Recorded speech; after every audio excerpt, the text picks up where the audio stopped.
En tous les cas, elle incarne parfaitement, cher Sylvain, ce que vous avez mis en place. Et je crois qu'on peut rappeler que la première résolution de l'Assemblée nationale, du mandat de cette Assemblée nationale, a été en faveur de la société de l'engagement, hein, et au service de la reconnaissance. Et donc, finalement, cette dynamique, qu'en pensez-vous? Moi, j'aimerais, à la lumière de tout ce qui a été dit cet après-midi, finalement synthétiser par un message de confiance et d'espoir. De confiance d'abord, notamment dans les territoires. Et vous faisiez référence à cette première résolution de l'Assemblée de cette mandature qui était de dire, ben voilà, l'engagement citoyen, finalement, c'est ça qui va sauver notre société, qui va porter notre société et être une force sur laquelle il faut compter.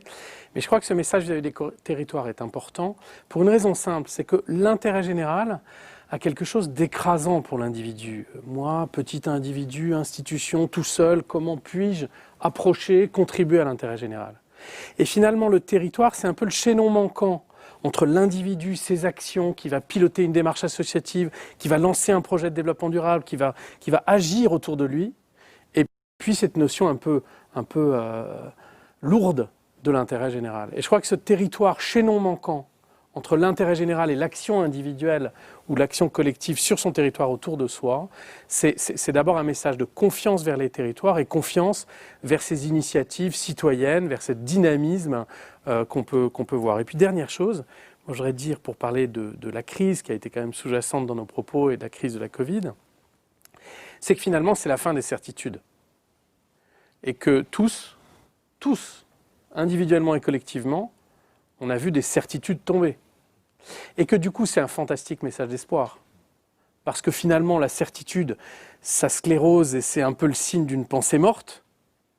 Et quand elle tombe et qu'elle s'effondre, alors du coup, on doit laisser parler notre innovation, notre envie, notre espoir, notre façon de faire, innover.